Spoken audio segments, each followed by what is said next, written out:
शहर में बिगड़ी यातायात व्यवस्था सुधार के लिए प्रशासनिक स्तर पर शुरू किए गए प्रयासों का विरोध भी शुरू हो गया है। डायवर्सन रोड पर बढ़ते यातायात दबाव और हादसों को देखते हुए प्रशासन ने आरटी टॉकीज के सामने सड़क पर डिवाइडर के बीच क्रॉसिंग के लिए छोड़ी गई जगह को डिवाइडर लगाकर बंद कर दिया गया है, जिससे मार्ग एकागी हो गया है। इस बदलाव पर सोमवार को व्यापारियों ने आपत्ति दर्ज कराते हुए मार्ग खोलने की मांग की है। कलेक्टर सहित विधायक से मिलने पहुंचे व्यापारियों का कहना है कि मार्ग एकाकी करने से व्यापार पर असर पड़ रहा है। ग्राहक उनकी दुकान तक नहीं पहुंच पा रहे हैं। अब देखना होगा कि व्यापार के लिए क्या प्रशासन लोगों की जान दांव पर लगाते हुए बंद किया गया मार्ग दोबारा खोलता है या अपनी की गई व्यवस्था को यथावत रखता है। बैरिकेड अगर लगाना है तो यहाँ पे दारू दुकान है, वो दारू दुकान के सामने लोगों दारू पी के इधर उधर घुसेंगे तो वहाँ बैरिकेड लगाना चाहिए ना। यहाँ बैरिकेड लगाने का क्या उद्देश्य? वहाँ आप देखो गोरीधाम के सामने से आप वहाँ जाके 5 मिनट खड़े रहो। गोरीधाम के यहाँ पे ज्यादा चक्का जाम होता है कि यहाँ पे ज्यादा चक्का जाम होता है? गाड़ियां ज्यादा ट्रैफिक कहाँ पे बनता है? यहाँ बनता है कि वहाँ बनता है? पहले तो ये देखना चाहिए प्रशासन ने है कि अंदर ऑफिस के अंदर बैठ के कैसे उन्होंने मापदंड लगाया कि यहाँ पे बैरिकेड लगाना चाहिए। बैरिकेड लगाने की जगह आप उसको प्रैक्टिकल देखो। व्यापारी बहुत प्रभाव पड़ रहा है और न बोनी बट्टे हो रहे हैं। इधर गली में व्यापारी खत्म हो चुका है, पहली बात। दूसरी बात, जहाँ पर लगाना चाहिए वहां नहीं लगाया प्रशासन ने। दारू दुकान के सामने यहाँ लगाना चाहिए, वहां नहीं लगाया।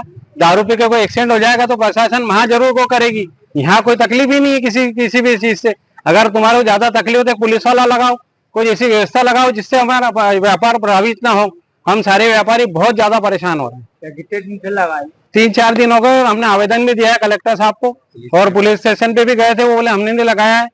नगर पालिका भी गए थे, उन्होंने बोला हमने नहीं लगाया है। तो कौन लगाएगा? व्यापारी परेशान हो रहा है। हम ये मांग कर रहे हैं कि इसको हटाया जाए और हमारा व्यापार हमारा चालू हो जाए।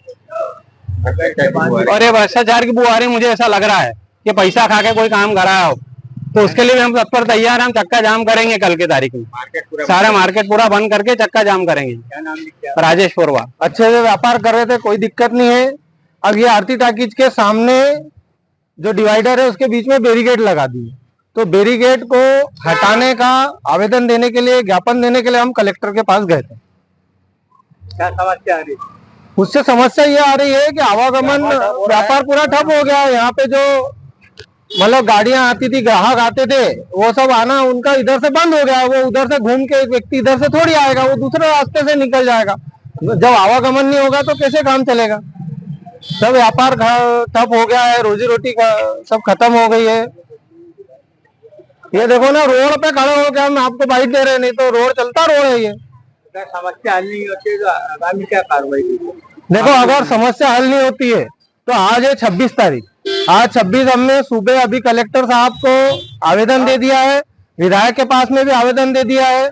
अगर वो हमारे इस पे आज के दिन में बैरिकेड हटाने की कार्रवाई नहीं करते हैं तो कल सुबह जो है यहीं पे बैरिकेड के यहाँ पे रोड बंद करके चक्का जाम करेंगे, है ना, धरना प्रदर्शन जो भी है। फिर वो उस तरीके से, फिर व्यापारी अभी बहुत व्यवस्थित तरीके से आवेदन दे के अपनी बात कहने गए थे।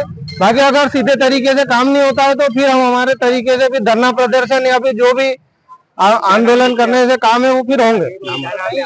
मेरा नाम अमित महाजन है। खरगोन से अबरार पठान की रिपोर्ट। जयराम जी, किशन काका, राम राम भाई, राम राम। क्या दोनों भाई बैठ के क्या हिसाब लगा रहे हो? ऊटी लहसुन के भाव आ गए क्या? अरे नहीं रे दादा, ये अपना रमेश नया मकान बनाने के लिए लोन ले रहा है। हिसाब किया तो पता चला कि लोन का पैसा तो ईंट और रेती में ही पूरा हो जाएगा। और अभी तो सीमेंट लानी है, सलिया लाना है, और तो ठेकेदार को भी पैसे देने हैं। मेरे तो कुछ समझ में ही नहीं आ रहा कि कैसे बनेगा मेरा नया मकान। अरे किशन काका, कहाँ इन रेत सीमेंट और लाल ईंटों के चक्कर में पड़ रहे हो? मेरी बात मानो तो अपने घर को बाबजी एएसी ब्लॉक से बनवाओ।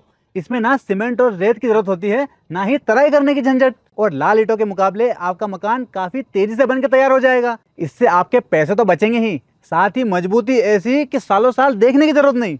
और इससे आप अपना मकान ही नहीं, कुएं और खेत की बाउंड्री वॉल भी बनवा सकते हो, जिससे रोजड़ों की समस्या भी खत्म हो जाएगी। वाह भाई, ये तो कमाल की चीज है। फिर तो मैं अपना घर बाबजी ब्लॉक से ही बनवाऊंगा, और मैं अपने खेत की बाउंड्री वाल।